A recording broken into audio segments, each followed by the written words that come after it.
Archie, every day, 10,000 baby boomers retire in America. Okay, Boomer. I'm Archie Hoxton, And I'm Rob Hoxton. and this is Last Paycheck, weekly wisdom to help you retire and stay that way. Welcome back to the Last Paycheck podcast. We're your hosts, Archie Hoxton and Rob Hoxton. And today we're talking about one of the biggest questions that we get as financial planners, which is, when should I take Social Security?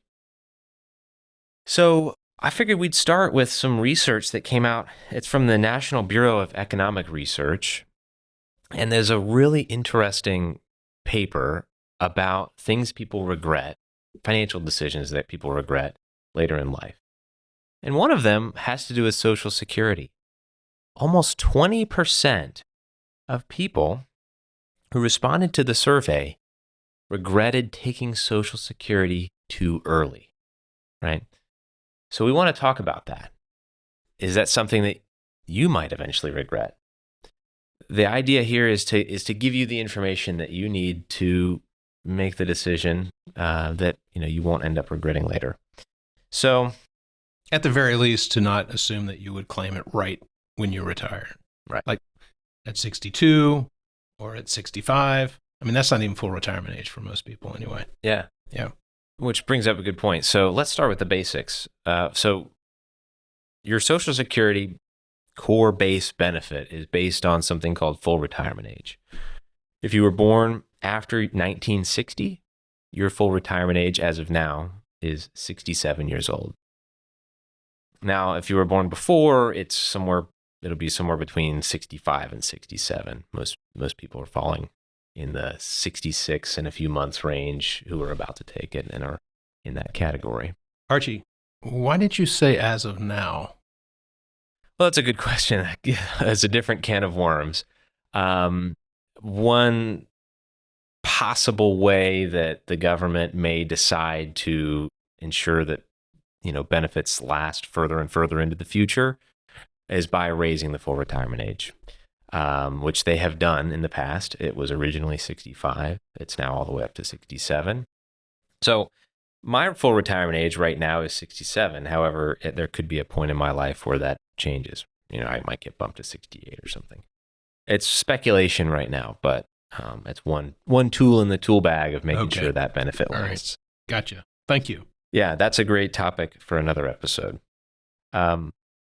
So, we have the option available to take Social Security earlier than full retirement age or later than full retirement age. Talk about that a little bit, what some of those trade-offs are. Yeah. So it's interesting. So, after doing this for so many years, helping people plan and time their retirement and time when they're going to take their Social Security benefit, you get a variety of points of view and perspectives. So on one hand, you might have a client, and this actually happened. I had a client who, when he got to be 62, he filed for Social Security. I argued with him that he ought to wait because he was still working, right? So you don't even get all the benefit. He said that, my dad didn't live to be very old, and I don't feel like I'm all that healthy, so I'm going to go ahead and not take your advice, Rob, and I'm going to go ahead and claim Social Security benefits at 62. And by golly, he was dead at 66.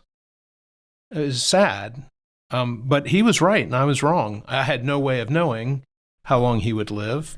He had really no way of knowing how long he would live, but at least in that case, he got a benefit, whereas if he'd waited to 67, he wouldn't have. Right. So that's an example of one of the core trade-offs in this decision. And the reason that this decision is complicated is because your benefit is, like I said, your base benefit is at your full retirement age. If you take it earlier, it's smaller. The earliest you can take it is 62. That's when the benefit is at its smallest on a month, your monthly benefit. So on the flip side, it's larger if you delay it. You can delay it as late as 70. And the increase per year is about 8%. So It's decreased by 8% from full retirement age down to 62, and it's increased by 8% from full retirement age to 70. So you've got these varying benefit levels that you have to decide on, right? Mm-hmm. And what you're referring to is kind of well, I don't know how long I'm going to live. And that's the most complicated variable in this equation, is because no one knows. Yeah. If you have any finance training and you run that calculation on that 8% increase and you look at the difference in the present value of that future income stream, it's pretty hard to argue with not waiting. All things being equal, if you're healthy. Right. That 8% increase, if you capitalize that, is a really big number. Yeah, if we all knew how long we were going to live, you could find exactly the right age. And if you knew you were going to live to past your early 80s, let's say, just for simplicity's sake, if you knew you were going to live to 90, there's no reason not to wait until 70, right? Because you're going to get the best benefit. And so, actually, sometimes we'll run what's called a Social Security break-even analysis, and what you end up with is, your benefit at 62, it gets this head start, right? And it kind of goes like this. Your benefit at 70, it's larger, so your cumulative benefit accumulates faster. But you have to wait to start getting it. Right. At some point, they intersect, right? That's where they break even. Yeah. Because a larger benefit, the cumulative benefit is growing really fast, right? And maybe it gets to $1 million by the time you're at the end of your life.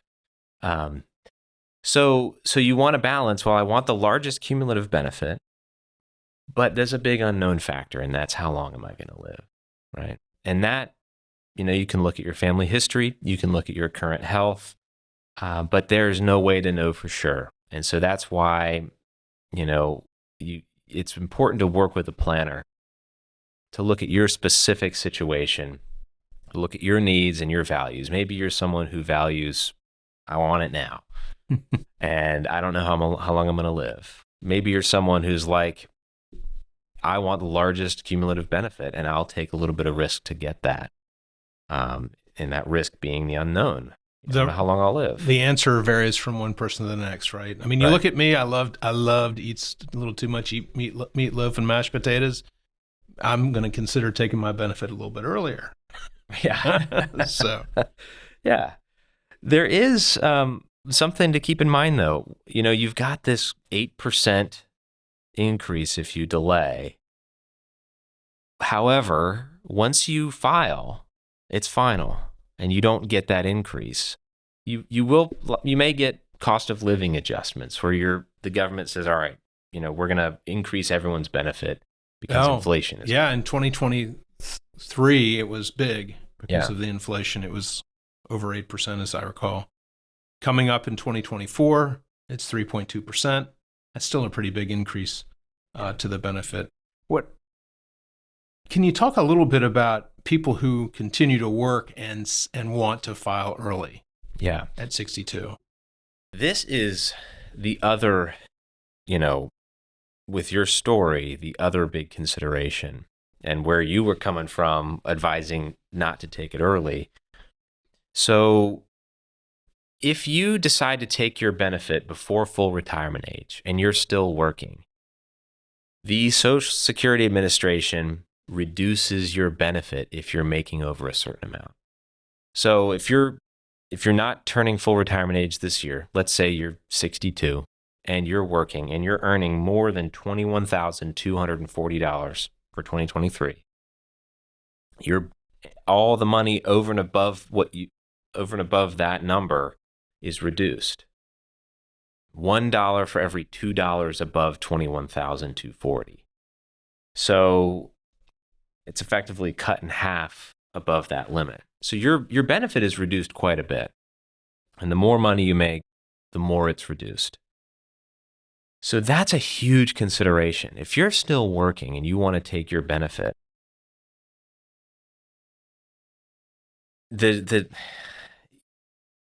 you're giving up that 8%, increase each year that you're waiting and getting closer to full retirement age. and you're accepting a reduction in benefits. But you can change it any time, right? You can change your mind down the road and fix that, right? Well, once you file, that's a trick question. Yeah, it's a trick question. Once you file, that's it. That's it. You're done. Irrevocable. Yeah. No do-overs. There, you used to be able to do some do-overs, but not now. Yeah. So it's pretty stringent. And so that benefit is reduced, and you can't change that. If you want to increase your benefit, you have to stop working. Whether or not that's feasible or not for you depends on your retirement plan. So really the only good reason to do this is if you are either going to stop working at 62 or cut your hours way back, or your earnings are really low, under that 21,240 that you mentioned, or you're still working, but you have some sort of terminal illness. You don't think you're going to live to be very, very old. Right. Yeah, maybe not even making it to full retirement age. So, yeah. This is a very, very personal decision. It's one that, you have to weigh these different trade-offs, the reduced benefit from working, the reduced benefit from taking it early. And keep in mind, you don't want to end up, that's a fifth of the respondents reported regret for taking Social Security too early. Don't end up in that bucket. Make sure that you know exactly what you want to do, and you know full well the trade-offs that you're making and the risks involved. So if you're struggling with this decision yourself, if you're watching this and you're struggling with what to do about this, I can tell you one place you don't want to go for advice, and that's the Social Security Administration office in your hometown. Because they're really not supposed to provide advice. And I can promise you that more often than not, when we've heard about the advice they've offered, it was incorrect. Yeah, it didn't make sense. It didn't make sense. And when you consider that once you file, that's irrevocable. There are no do-overs. It doesn't matter if they instructed you incorrectly. So either get comfortable with this benefit program so much so that you can make an informed decision, or get professional advice, but don't ask the Social Security Administration to tell you what you should do. Right. They probably won't offer it, but if they do, just be really mindful of the fact that that's not what they're supposed to be doing. They're there to help you file paperwork. Yeah. Yeah. The clerical stuff, that's in there. And they're only so good at that. So anyway, I shouldn't say that, but yeah. Learn, educate yourself, or work with a professional planner, and keep yourself out of that 20% that regret. So Archie, do you have any idea how many baby boomers are retiring every day right now? I don't. Yeah, it's a big number. It's roughly 10,000 baby boomers retire every day in this country, and that's just in the United States. You multiply that around the world, most other developed countries have similar benefit programs. There are just a lot of people retiring. And so these are issues that a lot of people are thinking about. So if you're watching this and you think there might be somebody that you know or care about that needs to hear it, I would suggest that you share the podcast with them, and maybe they'll get something out of it. So really, if we were to sum it up, don't be too quick to file your benefit early. Mm-hmm. There's a real benefit, financial benefit, for waiting. Right. Don't look to the Social Security Administration employees to provide you with sound advice on what you should be doing. Consider whether or not you want to continue to work in retirement. And if you do that, make sure that your earnings aren't higher than $21,240, or you'll end up giving back a substantial portion of the benefit that you're due. Yeah. Quick note on that. That goes away after you've hit full retirement age. If you file at full retirement age or later, you can continue to work. So if you want to work later. So that means that I can continue to work and be here and drive you crazy at Hoxton Planning and Management and collect my Social Security benefit without penalty for as long as I want? You sure can. Sweet. All right. Well, hey, that's about everything for today. Please remember to like and subscribe and leave a comment. This is a really, really hot topic. If you've got questions, reach out and we'll help how we can. And anyway, thanks for listening, and we'll see you next time. You've been watching Last Paycheck, weekly wisdom to help you retire and stay that way. If you like this show, be sure to hit like and subscribe. Last Paycheck is available anywhere you get your podcasts.